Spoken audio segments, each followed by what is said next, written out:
Hello नमस्कार बच्चों, स्वागत है आपका फ्री ऑनलाइन एकेडमी पे। आगे बढ़ते हुए अब हम देखेंगे क्लास 10वीं का एनसीईआरटी विज्ञान, जिसमें से हम देखेंगे मॉडल पेपर। मॉडल पेपर का यह सेट 2 है। इससे पहले वाले वीडियोज़ में हमने सेट 1 को कवर कर लिया है। एक चीज़ और, जो भी बच्चे नए हैं, जिसने भी अभी तक बुक को नहीं पढ़ा है, उनके लिए मैं बताना चाहता हूँ 7 चैप्टर सिलेबस के अनुसार पढ़ने थे, जो कि हमने टोटल पढ़ लिए हैं। और उसका PDF और लिंक दोनों के दोनों डिस्क्रिप्शन में है। और अगर आपको पूरे सभी वीडियोज़ देखने हैं तो चैनल के प्लेलिस्ट में जाएंगे आप, वहाँ पे सभी के सभी वीडियो आपको मिल जाएंगे। क्यों बोल रहे हो सर आप इतना? ताकि आप उन वीडियो को देखें और जब मॉडल सेट को करें तो मॉडल सेट आपको हल्का और आसान लगे। आप 7 चैप्टर्स देख लेंगे ना तो 40 प्रश्न में आप 35 प्रश्न यूँ ही कर दोगे, 5 प्रश्न में फंसोगे भाई। तो चलिए बिना देरी किए क्वेश्चन नंबर 1 को देखते हैं। यहाँ क्वेश्चन नंबर 1 है, बेहद ही हल्के हल्के प्रश्न हैं। अगर आपने जो पढ़े हैं उनके बेसिस पे बता रहे हैं, जिसने नहीं पढ़ा ना उसको आसान भी हार्ड लगती है। क्वेश्चन नंबर 1 देखेंगे हम यहाँ पे। यदि किसी अवतल दर्पण की फोकस दूरी f है तो वक्रता त्रिज्या r है, तो इसमें क्या संबंध है? तो हम जानते हैं फोकस दूरी का जो फॉर्मूला होता है वो f बराबर r/2 होता है, इसलिए ऑप्शन नंबर बी इसका राइट आंसर हो जाएगा। f बराबर r/2, ये याद रखिएगा, इसके बेसिस पे बहुत सारे मैथ भी बनेंगे। क्वेश्चन नंबर दूसरा है, प्रकाश के परावर्तन के कितने नियम है? तो प्रकाश के परावर्तन के 2 नियम है, अपवर्तन कोण और परावर्तन कोण। देखिए, इससे पहले वाली वीडियोज आपने नहीं देखा है तो जरूर देखिए, क्योंकि उससे बहुत ज़्यादा प्रश्न रिलेट कर रहे हैं यहाँ पे। और अगर वो पहले वाले वीडियो से भी पहले वाला वीडियो जब नहीं देखे चैप्टर वाला तो वो भी देखिए जाके। तीसरा प्रश्न है यहाँ पे, समतल दर्पण द्वारा प्रतिबिंब कैसा होता है? समतल दर्पण द्वारा प्रतिबिंब कैसा होता है? तो वो होता है काल्पनिक। कैसे, समझिए। मान लीजिए ये आपका दर्पण है, हमने समतल दर्पण किसको कहा था वो आपको पीछे वाले वीडियोज में हमने आपको दिखाया भी है, जिसपे आप हर दिन अपना चेहरा देखते हो ना, हर दिन अपने बालों को झाड़ते हो, निखारते हो, नहा धोवा के 4 बार चेहरा देखते हो, उसी को कहते हैं समतल दर्पण। जब भी आप समतल दर्पण के सामने खड़े होगे ना तो आपका फिगर जो है सो जितनी दूरी पे खड़े होगे उतनी ही दूरी पे आपकी फिगर बनेगी। तो ये जो फिगर बनता है ना ये काल्पनिक होता है। वही हमसे पूछा है कैसा होता है, तो काल्पनिक होता है, ऑप्शन नंबर बी। नेक्स्ट प्रश्न क्वेश्चन नंबर 4, ये भी प्रश्न पढ़ाया हुआ है और बुक में भी हमने आपको दिखाया कहाँ से प्रश्न बनता है। वाहनों के पथ दृश्य दर्पण में, मतलब पीछे देखने के लिए किस दर्पण का उपयोग किया जाता है? तो वो उत्तल दर्पण के द्वारा किया जाता है। उत्तल दर्पण कैसा होता है तो आपको देखना है। तो ट्रक वाला जो ड्राइवर बैठते हैं जहाँ पे, वहाँ पे उत्तल दर्पण लगा हुआ होता है, थोड़ा सा कर्व रहेगा, थोड़ा सा राउंडिंग रहेगा, ऐसे गोल करके रहेगा, उसे कहते हैं उत्तल दर्पण। नेक्स्ट प्रश्न है क्वेश्चन नंबर 5, निम्न में से कौन सा पदार्थ लेंस बनाने के लिए प्रयुक्त नहीं हो सकता है? लेंस बनाने के लिए जो है सो मिट्टी प्रयोग नहीं कर सकते हैं, इसलिए इसका करेक्ट आंसर हो जाएगा ऑप्शन नंबर डी। नेक्स्ट प्रश्न है क्वेश्चन नंबर 6, काल्पनिक प्रतिबिंब होता है, काल्पनिक बोला है ना, क्या बोला है? काल्पनिक। तो काल्पनिक प्रतिबिंब जब भी होता है वो होता है सीधा। क्या होता है? सीधा। काल्पनिक जब भी बनेगा सीधा बनेगा। नेक्स्ट प्रश्न है क्वेश्चन नंबर 7, यदि f का मान 12 सेंटीमीटर हो तब r का मान क्या होगा? देखिए अभी थोड़ी देर पहले हमने फॉर्मूला को जाना, f बराबर क्या होता है? r/2 होता है। ठीक है, हमने ये फॉर्मूला जान लिया, f बराबर r/2। तो f का मान कितने हैं यहाँ? 12। तो यहाँ पे 12 बिठा देंगे, बराबर में r का r लिखेंगे और बाय में 2 का 2 लिखेंगे। अब देखिए ये जो 2 है ये क्या होगा? बराबर के इधर आएगा, तो ये 12 दूनी क्या हो जाएगा? 24, और बराबर में क्या बचेगा? r। मतलब r का कितना मान आ गए? 24। अब हम देखेंगे ऑप्शन नंबर 24 है कहाँ, तो ऑप्शन नंबर ए में है 24 सेंटीमीटर, इसलिए इसका करेक्ट आंसर हो जाएगा ऑप्शन नंबर ए। चलिए, जो भी हम सॉल्यूशन दे रहे हैं उसका एक स्क्रीनशॉट ले लीजिएगा, क्योंकि इसका सॉल्यूशन के PDF मिलने वाला नहीं है, सिर्फ आंसर के PDF मिलेंगे नीचे। चलिए क्वेश्चन नंबर 8 है, वाहन के अग्रदीपों में, ये भी प्रश्न पढ़ाया हुआ है, कौन से दर्पण का उपयोग किया जाता है? किस दर्पण का उपयोग किया जाता है? तो अग्रदीप में अवतल दर्पण का प्रयोग किया जाता है। अच्छा, ये अग्रदीप का मतलब समझ रहे हैं कि नहीं समझ रहे? देखिए हम एक हेडलाइट यहाँ पे बना रहे हैं, जैसे ये हेडलाइट है आपका, इस टाइप का हेडलाइट रहता है, ठीक है, और यहाँ पे रहते हैं बल्ब लगे हुए, और उसके बाद हेडलाइट इस टाइप के रहते हैं। तो देखिए आपको ये वाला पोर्शन नहीं समझना है, ये वाला पोर्शन समझना है आपको, ये वाला है ना, ये जो पोर्शन रहता है ना ये वाला, इसे कहते हैं अवतल दर्पण। बहुत से बच्चे इसे समझ लेते हैं तो सोचते हैं ये तो उत्तल है, नहीं, ये वाला पोर्शन को नहीं समझना है आपको, आपको ये वाला पोर्शन को समझना है। बातें समझ में आ रही है? जैसे मैं दिखा रहा हूँ फिर से, आपको कौन सा समझना है? ये वाला पोर्शन, जो ये पोर्शन है ना, आपको ये पोर्शन समझना है। बातें समझ में आ गई? तो इसको कहते हैं अवतल दर्पण। फिर से समझ लो एक बार और, ये आपका लाइट है और यहाँ पे बल्ब लगे हुए हैं, तो यही जो पोर्शन है इसे कहते हैं अवतल। इसके ऊपर तो एक शीशा लगा रहता है जिसे पारदर्शी शीशा कहते हैं, ताकि बल्ब टूटे ना, बल्ब जो है सो कोई तोड़े ना, कोई खोल ना ले। चलिए नेक्स्ट प्रश्न में चलते हैं, क्वेश्चन नंबर 10 के ऊपर। क्वेश्चन नंबर 10 है, डायोप्टर का मात्रक क्या है? तो डायोप्टर का मात्रक है लेंस की क्षमता। क्या है? लेंस की क्षमता। Option number C is the right answer. क्षमता और शक्ति दोनों सेम होते हैं, तो इस पर कोई कन्फ्यूजन आपको नहीं करने हैं। नेक्स्ट प्रश्न में चलेंगे, क्वेश्चन नंबर 11, 2D क्षमता वाले लेंस का फोकसांतर क्या होगा? 2D क्षमता वाले, हमने पीछे एक फॉर्मूला पढ़ाया था, जब भी क्षमता की बात हो मतलब P बराबर पावर, क्षमता मतलब क्या होता है? पावर। P बराबर एक फॉर्मूला आता है 1/F, वो भी किस में? मीटर में। किस में? मीटर में। अब देखिए 2D क्षमता मतलब P पावर कितने दिए हुए हैं? 2 दिए हुए हैं, 2 बिठा देंगे हम, यहाँ पे 1 का 1 लिखेंगे। और नीचे क्या है? फोकसांतर। फोकसांतर तो पूछा है हमें, वो भी मीटर में, तो यहाँ पे लिखेंगे F और ये मीटर रहेगा ही साथ में।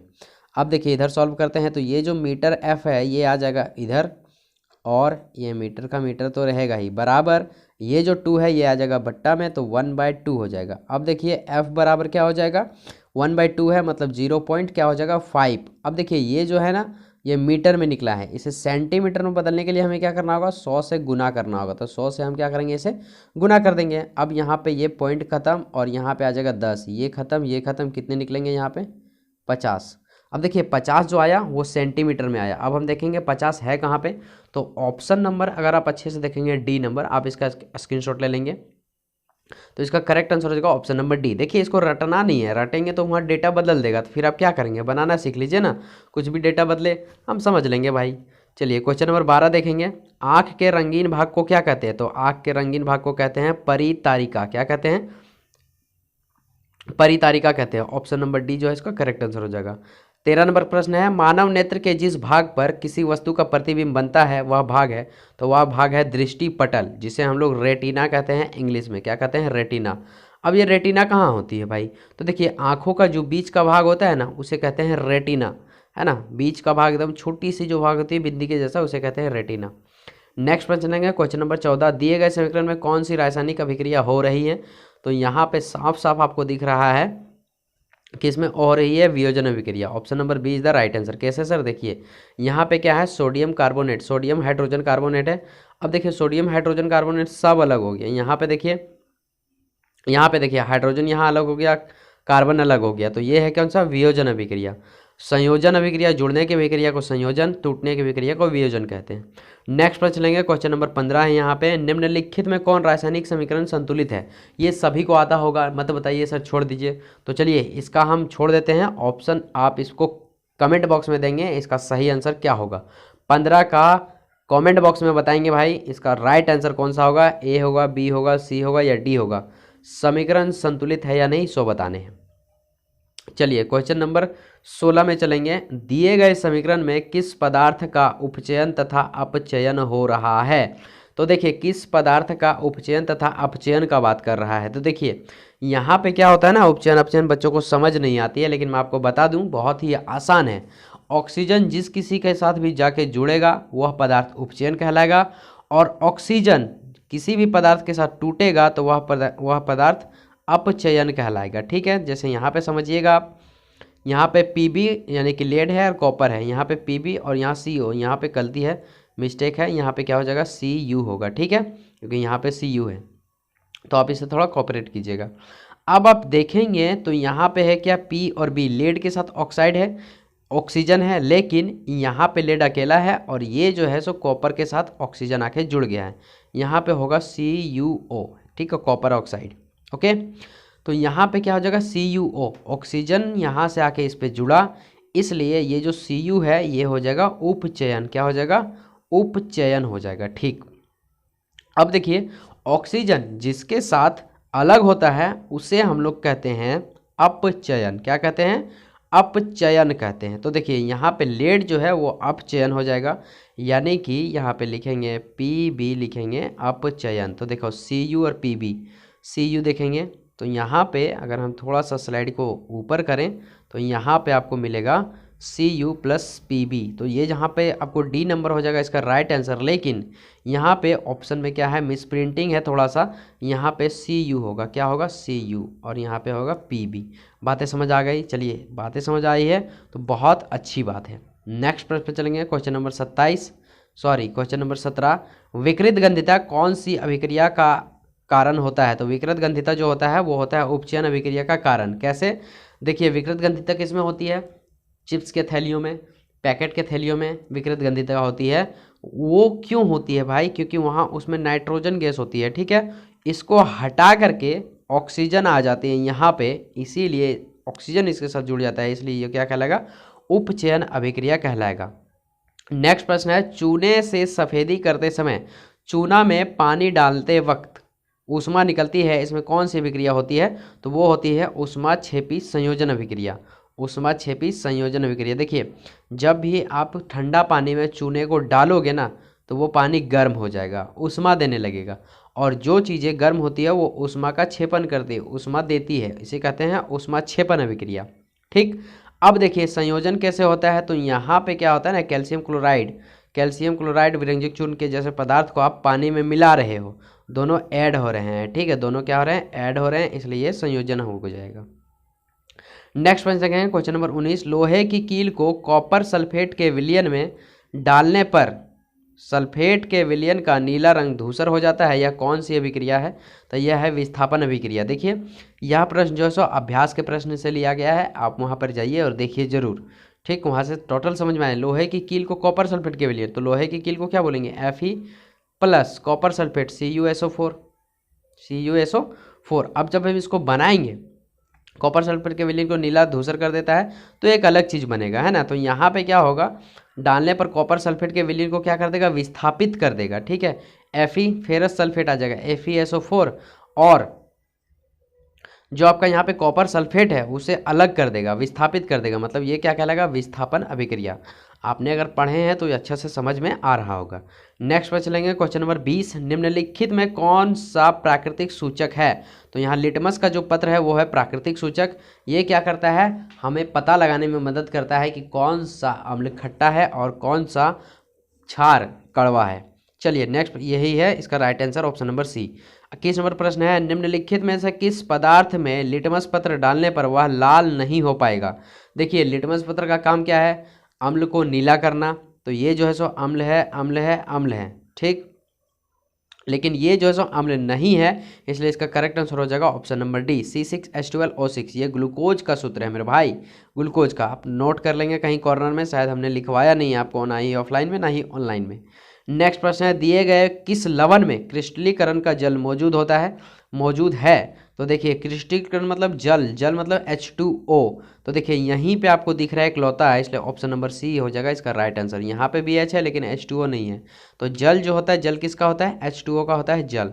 अग्निशमक यंत्र में किस लवण का प्रयोग किया जाता है? तो अग्निशमक यंत्र में हाइड्रोजन कार्बोनेट का प्रयोग किया जाता है, सोडियम हाइड्रोजन कार्बोनेट का प्रयोग किया जाता है। अब ये अग्निशामक यंत्र क्या है भाई? देखिएगा बैंकों में, पेट्रोल टंकियों में, लाल लाल डब्बों में कुछ टंके रखा हुआ रहता है, उसी को कहते हैं अग्निशामक यंत्र। उसमें क्या रहता है? Sodium hydrogen carbonate. क्या पढ़ेंगे इसे? Sodium hydrogen carbonate. चलिए नेक्स्ट प्रश्न पे चलेंगे, क्वेश्चन नंबर 24, जल की अनुपस्थिति में हाइड्रोक्लोरिक अम्ल अपना अम्लीय गुण प्रदर्शित नहीं करता है क्योंकि उसमें जो है सो H+ आयन उपस्थित नहीं होते हैं। नेक्स्ट प्रश्न पे चलेंगे, क्वेश्चन नंबर 25, आसान सा प्रश्न है, ABCD का पीएच मान 2, 7, 10, 14 है। मतलब ए का जो पीएच मान है वो कितने हैं? 2, बी का पीएच मान कितने हैं? 7, और सी के पीएच मान कितने हैं? 10, और डी के पीएच मान कितने हैं? 14। तो कौन सा अम्ल है? तो देखिए हमने आपको पढ़ाया है कि 7 से जितने भी मान है वो क्या है? अम्ल है। 7 से ऊपर कितने हैं? क्षार हैं। तो ये और जो पूरी 7 रहेगा वो क्या कहलाएगा? उदासीन कहलाएगा। तो यहाँ पे 2 जो है 7 से कम है, इसलिए राइट आंसर हो जाएगा ऑप्शन नंबर ए। क्यों? क्योंकि ए नंबर में 2 आता है। चलिए नेक्स्ट प्रश्न पे चलेंगे, क्वेश्चन नंबर 26 नंबर प्रश्न है यहाँ पे, इस चित्र में कौन सी अभिक्रिया हो रही है? तो इस चित्र में आपको बता दें, इस चित्र में विस्थापन अभिक्रिया हो रही है। आप लोगों को याद नहीं होगा तो चलिए हम आपको बुक के ऊपर लेके चलते हैं और देखते हैं ये क्वेश्चन कहाँ से पूछा गया और ये फिगर कहाँ का है।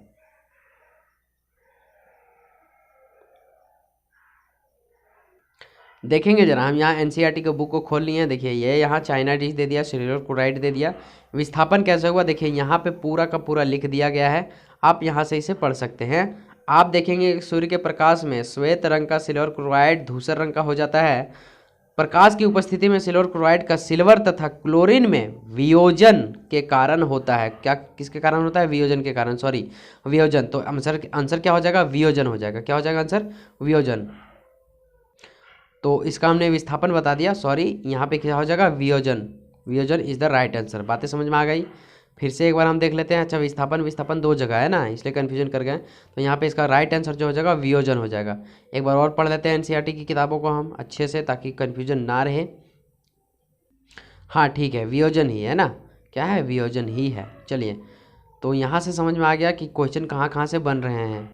नेक्स्ट प्रश्न पर चलेंगे। शरीर में उत्पन्न हानिकारक अपशिष्ट पदार्थों का शरीर से बाहर निकालने की प्रक्रिया को जैव प्रक्रम में होती है, तो यह होती है उत्सर्जन के दौरान। उत्सर्जन अगर ना हो तो हमारा शरीर कचड़ा हो जाएगा भाई। चलिए नेक्स्ट प्रश्न पर चलेंगे। Question number 28। प्रकाश संश्लेषण में होने वाली ऑक्सीजन की गैस यौगिक के टूटने के फलस्वरूप प्राप्त होता है, तो वह जो सो प्रकाश संश्लेषण में होने वाली ऑक्सीजन गैस के यौगिक को टूटने के बाद फलस्वरूप क्या प्राप्त होता है? तो वो होता है कार्बोहाइड्रेट प्राप्त होता है। कार्बोहाइड्रेट हमारे शरीर के लिए बहुत ही ज़्यादा उपयोगी है। अमीबा में किस प्रकार का पोषण होता है? तो अमीबा में प्राणी समभोजी पोषण होता है भाई। अमीबा जो होता है एक प्रकार का एक कोशिकीय जीव है जो प्राणी समभोजन करती है, मतलब कोई भी प्राणी उसके आगे आ जाए तो वो उसको अपने चपेट में घेर लेती है और उसको अपने में मिला लेती है और पचा भी देती है। लार में कौन सा एंजाइम पाया जाता है? देखिए, ये लार वाला क्वेश्चन जो सो बहुत ही कन्फ्यूजन था। एक मेरे स्टूडेंट्स है, उन्हीं के बेसिस पे मैं ये पूरा एक्सप्लेन कर रहा हूँ। लार में अगर आप बुक में पढ़ेंगे तो आपको इमेलेज मिलेगा, एमिलाइज मिलेगा, लेकिन इसमें लार में 4 प्रमुख अंग पाए जाते हैं। कौन कौन से 4 प्रमुख? एक टाइलिन, पेप्सिन, ट्रिप्सिन, लाइपेज। ठीक है, एक यहाँ नहीं दिया है, इमेलेज भी नहीं दिया है। 5 पाए जाते हैं। कितने? 5। इमेलेज नहीं दे रखे हैं। तो देखिए, इनमें से प्रमुख जो है ना, सबसे ज़्यादा इंपॉर्टेंट है वो है टाइलिन। ठीक है, उसके बाद पेप्सिन, ट्रिप्सिन, लाइपेज और इमेलेज आते हैं। तो आपको क्या याद रखना है? एक याद रखना है टाइलिन। लार में कौन सा एंजाइम पाया जाता है? टाइलिन। अगर ये ना रहे तब आप इमेलेज, लाइपेज कुछ भी मार देंगे, आपका सही हो जाएगा। ठीक, तो 5 एंजाइम होते हैं लार में। पहला आपको क्या रखना है? टाइलिन। तो आशा करते हैं जिसका भी क्वेरी था उसको भी ये समझ आया होगा।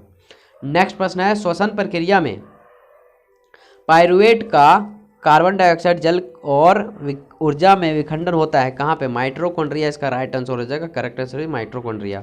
पौधों में जल तथा खनिज लवण का संवहन किसके द्वारा होता है? तो वो होता है जाइलम के द्वारा। याद कैसे रखेंगे? देखिए, पौधों में जल का परिवहन जाइलम, और अगर नेक्स्ट चीज़ें आती हैं तो वो होता है फ्लोएम के द्वारा। खनिज लवण की बात हो तो जाइलम के द्वारा। जैसे जाइलम जैसे जल। किसी समष्टि अपना अस्तित्व बनाए रखने के लिए कौन प्रक्रिया आवश्यक है? तो देखिए, जनन जो है सो सबसे ज़्यादा आवश्यक है। देखिए, किसी समष्टि मतलब कोई भी मानव जाति ही ले लीजिए, है ना, कोई भी जाति को समष्टि बोला जाता है। मानव जाति बढ़ कैसे रही है? कभी खत्म कब नहीं होगी? जब वो जनन करते रहेगी, है ना, शिशुओं को जन्म देते रहेंगे, तब तक दुनिया खत्म नहीं होगी। अगर सभी मानव ठान ले कि नहीं, हमें क्या करना है? शिशुओं को जन्म नहीं देना है, अपने संतति को आगे नहीं बढ़ाना है, तो दुनिया भी आगे बढ़ेगी क्या? नहीं बढ़ेगी। नेक्स्ट प्रश्न है यहाँ पे क्वेश्चन नंबर 34। अच्छा प्रश्न है, फिगर ही छाप दिया है, आप सबको याद आ गया होगा किस चैप्टर का फिगर है। दिया गया चित्र किस प्रकार के जनन को दर्शाता है? तो दिया गया जो चित्र है वो दर्शाता है पुनरुद्भवन को। पुनरुद्भवन मतलब पुनः निर्माण। देखिए, एक ठो है, इसे 3 टुकड़ा कर दिया, हर एक टुकड़े से एक एक बन गया, और फिर से यहाँ से पूरा का पूरा बन गया। अब क्या करेंगे? इसको भी कर देंगे तो यहाँ से भी 3, यहाँ से भी 3, यहाँ से भी 3 बनेगा। अब और कितने बन जाएंगे? 3 3 9 3 9 ठो फिर 3 3 ठो फिर बन जाएंगे यहाँ से। तो इसे कहते हैं पुनरुद्भवन। नेक्स्ट प्रश्न पर चलेंगे, क्वेश्चन नंबर 35।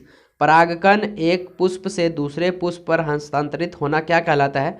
तो वो कहलाता है परागन कहलाता है। क्या कहलाता है? परागन। देखिए, परागन 2 प्रकार के होते हैं, एक स्वपरागन, एक होता है पर परागन। फूल अगर एक पौधे खुद के बगल वाले पौधे से ले ले, खुद के पौधे से ले ले, तो उसे कहते हैं स्वपरागन, और बगल वाले पौधे से ले तो उसे कहते हैं पर परागन। ये चैप्टर्स हमने बहुत डिटेल में पढ़ाए हैं, आप वहाँ से जाके देख सकते हैं। यहाँ नेक्स्ट प्रश्न है क्वेश्चन नंबर 36। क्वेश्चन नंबर 36 है यहाँ पे, भ्रूण को माँ के गर्भाशय की किस भाग से पोषण मिलता है? भ्रूण मतलब यहाँ पे होता है शिशु। जब शिशु 1 महीना, 2 महीना, 3 महीना का होता है तो उस शिशु को पेट के अंदर जब रहता है तो उस शिशु को हम लोग बोलते हैं भ्रूण। और भ्रूण को पोषण कैसे मिलता है? तो प्लेसेंटा के माध्यम से मिलता है। आपको बता दूं, जब भी बच्चा माँ के पेट में होता है, 3 से 4 महीना का होता है, 9 महीना का भी हो जाता है तब तक उसका मुंह, आँख, नाक, कान सब बंद होते हैं। तो उसे खाना कहाँ से मिलता है भाई, क्या आपने कभी सोचा? तो उसे मिलता है प्लेसेंटा के द्वारा। तो चलिए आइए एक फिगर के माध्यम से समझते हैं ये प्लेसेंटा क्या है। देखिए, जब एक शिशु माँ के गर्भ में होता है तो उसे कहीं से भी खाना नहीं मिलता है, ना ही कोई पोषण। लेकिन आपको थोड़ा सा सोचेंगे तो आपको कुछ कुछ समझ में आएगा कि जब माँ के पेट में एक शिशु होता है, देखिए उसका चेहरा, मुंह, आँख, नाक, कान सभी बंद होते हैं। तो उसको पोषण कहाँ से मिलता है? तो वो मिलता है प्लेसेंटा के द्वारा। ये जो आप फिगर देख पा रहे हैं यहाँ पे पाइप के नुमा, ये जो है सो शिशु के नाड़ी में आके लगा रहता है, नाभि में आके लगा रहता है, ठीक है। और नाभि जो है सो जुड़ा हुआ रहता है माँ के गर्भाशय ग्रीवा से। माँ जो भी भोजन करती है इसी माध्यम से वापस आती है और इसी माध्यम से वापस जाती भी है ना। तो और जब शिशु को बाहर निकाल लिया जाता है तो इसे देखिएगा तो टेप लगा के काटा भी जाता है। तो ये रियलिटी फैक्ट है भाई, बहुत ही ज़्यादा कुदरत का बनाया हुआ चीज़ है। तो यही है आपका प्लेसेंटा और इसी के माध्यम से भ्रूण को पोषण मिलता है। भ्रूण किसे कहते हैं? जब ये शिशु 1 या 2 माह का हो, 3 माह का हो, तब तक ये भ्रूण कहलाता है। और 3 माह, 4 माह, 5 माह का हो जाता है, 3 माह के बाद वाले शिशु को कहते हैं शिशु। बातें समझ आ गई? तो आशा करते हैं ये छोटी चीज़ आपको समझ आई होगी। चलिए वापस आते हैं प्रश्न के ऊपर। यहाँ प्रश्न संख्या 37 है। उस उत्तम ऊर्जा के स्रोत की क्या विशेषता है ना। एक उत्तम ऊर्जा स्रोत की क्या विशेषता होती है? तो प्रति एकांक द्रव्यमान अधिक कार्य करें, ये होती है उत्तम ऊर्जा की स्रोत। चलिए नेक्स्ट प्रश्न पर चलेंगे। क्वेश्चन नंबर 38, पवन ऊर्जा का उपयोग करने के लिए पवन की चाल कम से कम कितनी होनी चाहिए? तो 15 किलोमीटर प्रति घंटा होनी चाहिए। पिछला क्वेश्चन में आया था कि पवनों का देश किसे कहा जाता है? तो डेनमार्क को कहा जाता है। नेक्स्ट प्रश्न पर जाएंगे। क्वेश्चन नंबर 39, निम्नलिखित में कौन समाप्य ऊर्जा है? समाप्य ऊर्जा, तो यहाँ पे कोयला जो है सो समाप्य है, सौर ऊर्जा, नाभिकीय ऊर्जा, ज्वारीय ऊर्जा, ये सब असमाप्य है, ये सब खत्म नहीं होंगे, लेकिन कोयला कभी ना कभी खत्म होगा। पराग कोष में होते हैं, तो पराग कोष में अंडाशय होते हैं। क्या होते हैं? अंडाशय। इसका correct answer option number B. चलिए इसी के साथ होता है सेशन समाप्त। वीडियो कैसा लगा हो आप हमें जरूर बताएंगे कमेंट करके। और ये वाला फिगर भी आपका बुक में दिया हुआ है, आप देख सकते हैं, ये पुरुष भवन का फिगर है। तो कैसा लगा हो सेशन आप हमें ज़रूर बताएंगे। अगर आपका ये वीडियो कंप्लीट था तो आप कितने सॉल्व कर पाए वो बताएंगे। और एक क्वेश्चन हमने छोड़ा था 15 नंबर क्वेश्चन, बोला था कमेंट में देना ऑप्शन, तो मैं यहाँ पर आपको बता देता हूँ जाते जाते। हो सकता है आप ना जानते हो या फिर जानते हो तो बहुत अच्छी बात है। ऑप्शन नंबर डी जो है सो इसका राइट आंसर हो जाएगा Zn SO4। देखिए जिंक यहाँ सिंगल, जिंक यहाँ भी सिंगल। अगर आप देखेंगे तो कॉपर इधर सिंगल, कॉपर इधर सिंगल, सल्फेट इधर सिंगल, सल्फेट इधर भी सिंगल, इसलिए ये संतुलित है। चलिए मिलते हैं अगले वीडियो में, तब तक के लिए जय हिंद, जय भारत।